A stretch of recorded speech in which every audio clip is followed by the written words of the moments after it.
All right, joining us today on Pirate Radio Live, got a couple of Pirate infielders, Parker Byrd and Dixon Williams. Gentlemen, how we doing? Doing good. Doing good. Parker, good to have you in this room as a guest and not a host. But Parker Byrd Show, a couple of episodes out now, and that thing's going great. Got a lot of positive feedback. I hope you have. I'm sure you have as well. Yeah, it's been going good. Had two really good guests so far. Webb Simpson, that podcast got released yesterday, and then my first one with Claire Reeves. It was both of them been phenomenal, really smooth. A lot better than what I was thinking because that was my first time interviewing people. I'm used to this side of the conversation, but leading it's a little different. But it's been a phenomenal experience. You've had a lot of interviews to improve your speaking, and Dixon, you have as well, talking to us on Pirate Radio. And I'll say that I thought things went good at ECU Baseball Media Day today. You look pretty comfortable up there. Yeah, I thought it went smoothly. We were all giving Seawall a hard time because you know how he can be in front of the. I think he's gotten better too. Yes, he did good today. And speaking of that, like he spoke of welcoming in the new guys, helping them out, and I said to him, "Man, you're talking like you're a veteran when really, you just got here not that long ago." And he gave you credit, Dixon, for being over there at third base, kind of showing him the ropes, telling him not just about what to do on the field, but more so like how to be a Pirate, how to be a student, do all the things you got to do to be a part of this baseball team. But man, you guys grow up pretty fast on this baseball team, right? From Cliff and his direction, from the older players teaching the younger players, and that cycle just keeps going. Yeah, it's crazy just to see because we're one of the older ones in the building now, and Seawall's an old guy, and he's just a sophomore. But right. He got a lot of playing experience last year, and he's really good about pouring into the younger guys. And Dixie, you talked about how you didn't have your best freshman year here, and you said, hey, it doesn't come easy to everybody, right? Like you got to pay your dues a little bit, and then we saw what you did last year, paid off. Yeah, and Seawall obviously had to learn a little bit quicker than others. I had a lot of older guys, so was able to kind of hide in the background for a little bit, but just being able to help him out, he really didn't need it. He's a really good player, so he's figured it out, and he's now doing the same thing, and the trend just kind of continues. Speaking of Seawall, Parker, we saw you pitch during the summer a little bit. Yeah. Dixon, do y'all a little jealous that Colby gets to do both? Don't you want to see what you can do on the mound there, Dixon? Well, he's special. He's a one of a kind. But it's pretty cool just to see him. He honestly dominates on both sides. It's pretty cool just to watch. He'll hit, and then all of a sudden, during our inter squad, they'll be calling somebody else from another team to go play the position he was playing, and we're like, oh, Seawall must be coming in, and all of a sudden, he's up there pumping 93 and he's pulling it past people, so it's pretty cool. Yeah, you want to show off? What's your top speed, Dixon, if you got on the mound?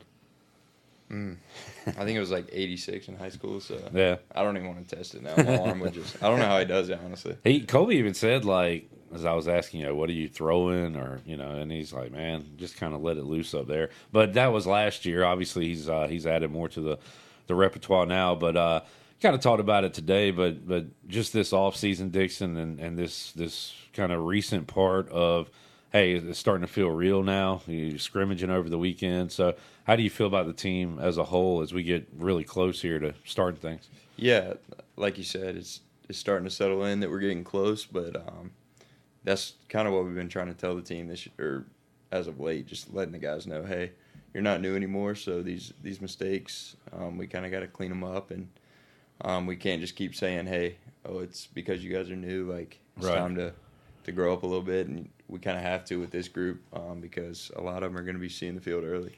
Heard that line a lot today. I think Riley might have said it and some others, but we don't have 27 new guys anymore. We have 27 guys that are going to help us win ball games, and that was good to hear. Parker, is that kind of how you feel now too? That hey, we're all Pirates now. Let's go get it done. Yeah, definitely. You said earlier we grow up pretty fast here, and that's just the culture. And there are a lot of them that are definitely going to help contribute to a bunch of wins this year. So they're going to get a lot of experience early on, and I don't know if we've done it that way in the past, but hey, this is our team this year, and I really believe that they're a talented group that came in, and obviously we had talent already, so I'm really excited to see the final product, and I know there's going to be a lot of new guys that are contributing to a lot of wins. Excited to see some of those new names and faces out at Clark LeClaire this season. Dixon, you were asked about the preseason rankings. You're in a couple polls, I think, not in D1 baseball, and you said, yeah, we're aware of it, but like,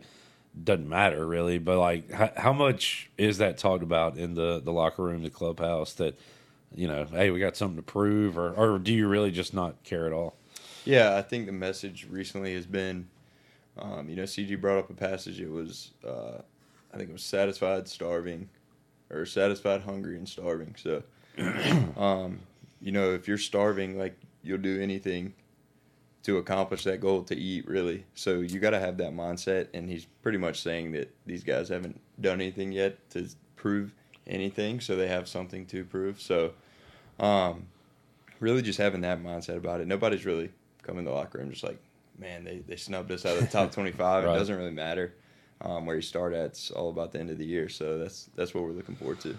Man, another thing that came up a lot today was faith, and you talked about it, Dixon. Jake Hunter, Cliff Godwin started the thing off with it, and Parker, you've discussed it as well. That seems to be like a part of the program, I guess, almost. Yeah, it is. It's really cool to see just the growth of a bunch of guys walked with God. I mean, there was 27, 31 new guys at the beginning of the year, and came from a lot of different backgrounds, and a lot of them were very curious about taking that next step, and I feel like they have. With Jamin and Webb with Sportsworks, they've done a phenomenal job of just, teaching these guys what the Bible's about and what it is to be a Christian, and these guys have honestly taken that next step, and I'm really looking forward just to see them just continue their walks with Christ, because he can do phenomenal things, and I know that he's going to work through them as well. Carter Cunningham said something on a podcast. I know he was kind of spearheading it maybe last year for you guys. And I feel like there's a lot of hypocrites in the world in a lot of different areas. But Carter said, I realized that I wasn't like practicing what I was preaching. And he looked himself in the mirror and was like, this isn't, if I'm going to talk about this stuff, I gotta set the example. And I found that so impressive. Because it's easy to say one thing, but what are you doing? And I thought that was awesome. And again, this is kind of like what we talked about earlier, helping guys on the field as an upperclassman, but now you're kind of passing that down too. Yeah, you're helping younger guys realize maybe what the big picture's about. Yeah, luckily I got to see, Carter and Charlie and all those guys last year, and they passed the baton to us. Yeah. And it's time for us to pour into those guys, and hopefully this is a reoccurring theme. It's a new guy every year, even the same guys. But no matter what it is, as long as that's the staple of our program, then I think we'll be good for a very long time. Some names came up today quite a bit. Boucher, Jenkins, and again, we're going to see. For me, it's kind of a wait and see. Like, I'm excited to see you guys take the field and who's on the mound, who's in the batter's box. But those names, Dixon, can you give me a few more who Pirate fans need to look out for? Some new names that could make an impact early on. Yeah, you got, obviously you said Boucher, Ian, Sean. I think a lot of people are hearing about Sean. You got Braxton Trammell, Austin Irby, Peltier, and then you got returners from last year. You got Parm and guys like that. I think there's going to be a lot more guys contributing than people think. We got a lot of talent all around. You might see guys at different positions every day. It's pretty special, but I think once we'll find something that will click. Well, I don't have to tell y'all, Cliff does not mind mixing up the order, putting new guys here and there. Right. So you agree with that, Parker? We're going to see a lot of faces here, maybe even the first weekend. Yeah, I feel like I think this team's so well-rounded that it's not just going to take 9 of us to win a ball game. I feel like it's going to be way more than just that, and that comes with a lot of opportunities for a lot of new guys too, so it's going to be cool to watch. But there's definitely a lot of new faces that are going to contribute big to this team, and you never know what the lineup's going to be. And it's pretty cool because our lineup top to bottom can hit anywhere, I believe, and it's a good problem to have. Talking to Parker Byrd and Dixon Williams, man, it was good to see Jake Hunter at the podium. And, like, even that, we used to have Jake on quite a bit. I could see how he's matured. And he's he's got like a quiet funniness to him almost. But I don't know. Have y'all noticed like a different Jake Hunter at all? He seemed like he had a different kind of disposition up there today at the podium.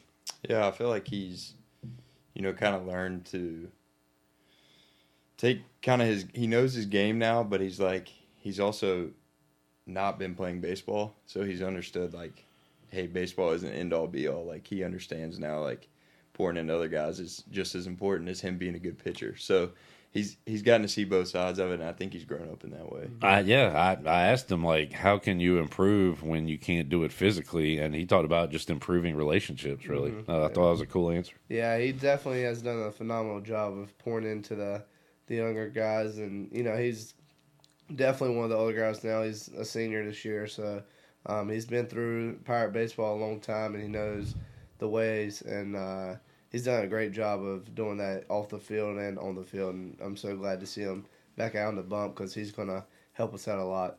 The Hornets are awful, so I haven't texted him in a while. I hope he's not still watching every Hornets game because that can really lead to depression. No, honestly, it's pretty bad, but, I mean, he's still a faithful fan, and it's kind of like us with our football team, man. We were bad for a while, but they lost by like 30 in a game last year, and I said, no way you're watching this crap. And he texted me a picture of his TV. Yeah. It was like 128 to 80. He was like, watch the whole thing. Yeah. Like, what is wrong with you, man? For him to like come over, he's got he hangs out with one of my roommates. He's like, the game's got to be on our TV before we head over to our house. I'm like, dude, no one cares about the Hornets.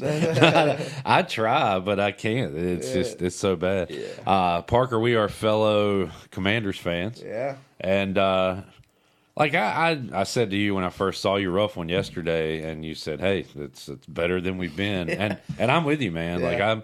Like I was not fond of yesterday, but man, I'm very optimistic about where we're going. No, I agree. I feel like as long as we have number 5 at quarterback, we'll be in good hands. That dude is bad, man. Yeah, I really like the front office. I like the ownership and head coach and all the coordinators too. So hopefully we can keep everybody and add some guys to help us win games. Yeah. But I mean, I'm a lot more happy as a Commanders fan now than I was last year or even years before. Your entire life. Yeah, every other year besides this year. Dixon, I do hate we lost to the Eagles, though, because I can't stand them. But I know. An Eagles fan asked, who am I pulling for in the Super Bowl? I'm like, are you kidding, man? Yeah. I don't like the Chiefs, but I'm not pulling for the Eagles. Yeah, my cousin and uncles are Chiefs fans, and they're pretty obnoxious about it.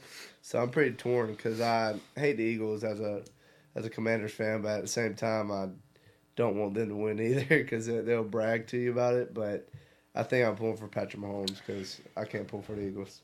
If y'all talk to that jackass Ryan McChrystal, yesterday at 6:19, I think the Eagles had gone up about 30 at this point. He said, "Still time."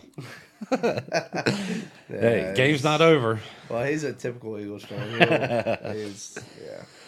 Dixon, I almost asked you today, but I knew I was talking to you later. Like, this is kind of a fanboy question, so I'll sit around and watch Jaden Daniels highlights. In fact, the past month I've had YouTube on just watching highlights of my favorite players and stuff. Chandler does it a lot. Jarrett probably as well. Do you watch? Because I was thinking about your home run against Wake. Like, how many times have you watched that? Or do you like? I bet I've watched it more than you have. Yeah, I wouldn't say I click on it. I mean, it's more for like swing stuff.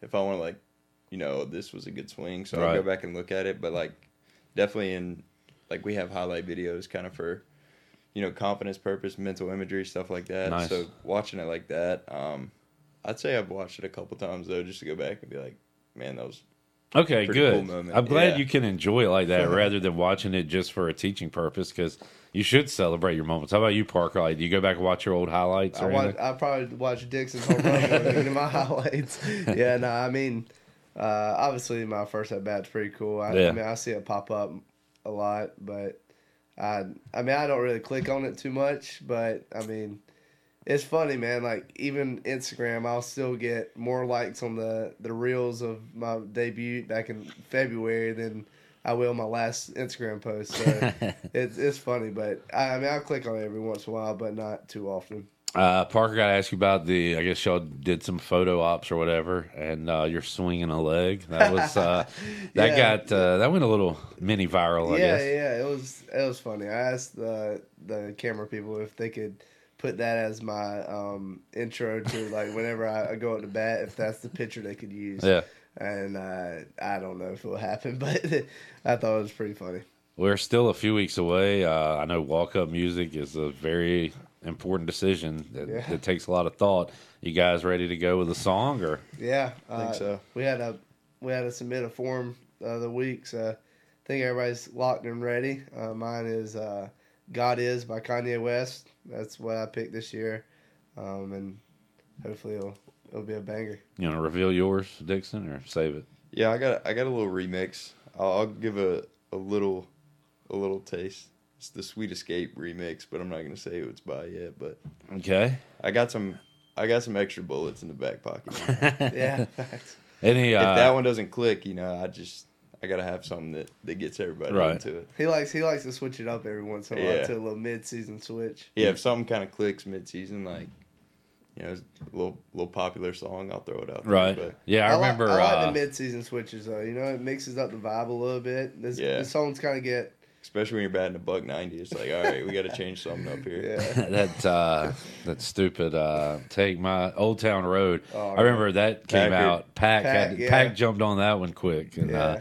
so do you have any oddballs on the team taking over for Carter Cunningham with the weird, obscure walk up music, or is everybody kind of normal? We got some JUCO guys, so could possibly. We haven't heard all of them. Yeah. Yeah, we I'm haven't sure really there's heard some. them, but I mean, I was in the cages the other day, and I was asking everybody their walk-up songs, and I was playing it over our speaker, like where it is, and I think we have a pretty good walk-up songs, but I don't know.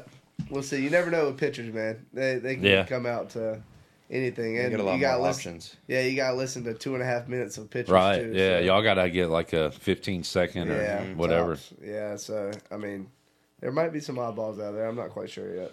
Any different with the second bag, the bag in foul territory? Like, is that? Do y'all think it's gonna? Is it help the game? Is it needed? What do you think? I like it Yeah. base running wise because it gives you somewhere to go, whereas last year you bunt one down. They could just call you out and really you don't really see the evidence of it. But you're like, okay, I hit the white bag. It's automatically you're out because you were in the baseline. Just go to the orange bag. It's a straighter line for a lefty. I'm not really sure as a righty, but yeah, because that rule was just. I think we got it called a couple times last year, and it was just like, really, how can you even tell? Like Right. the I felt base like is half in fair territory. It was always in the big moments too. When it got called, it was because they told them to start looking for it, and it's just it was a weird play. So I enjoy the bag. Yeah, So I like it as a right-hander. I mean, I think just the weird thing about it will be more of like establishing the orange bag as a first baseman, like with our first baseman, like the drop third strike that kicks off to the right. Like, will he be able to establish? The rules are kind of.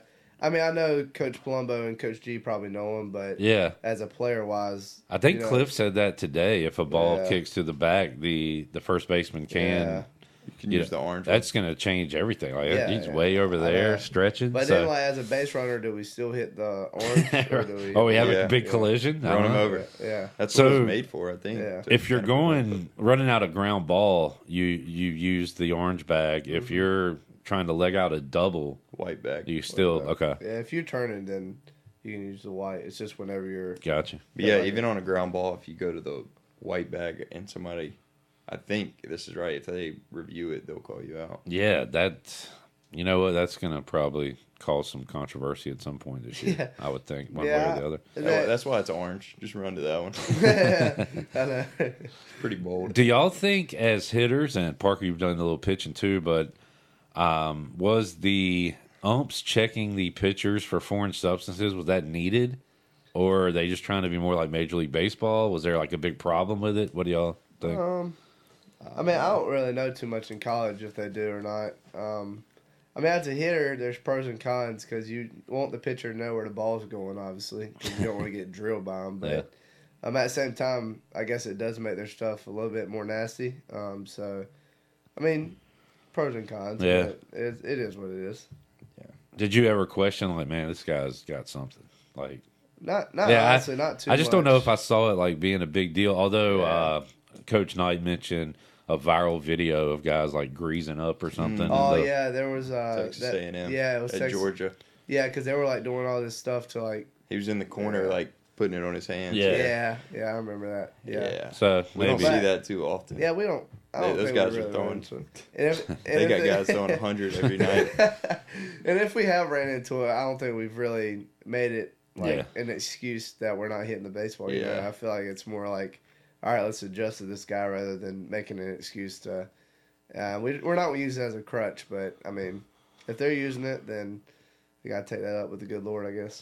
Been asking about asked to Coach Knight, asked Jake Hunter today. Another leadership piece missing this year, Justin Wilcoxon. So, what have you guys seen from that catcher position? Always an important position, especially here with so many catchers on the staff. But how about who's taking over that role?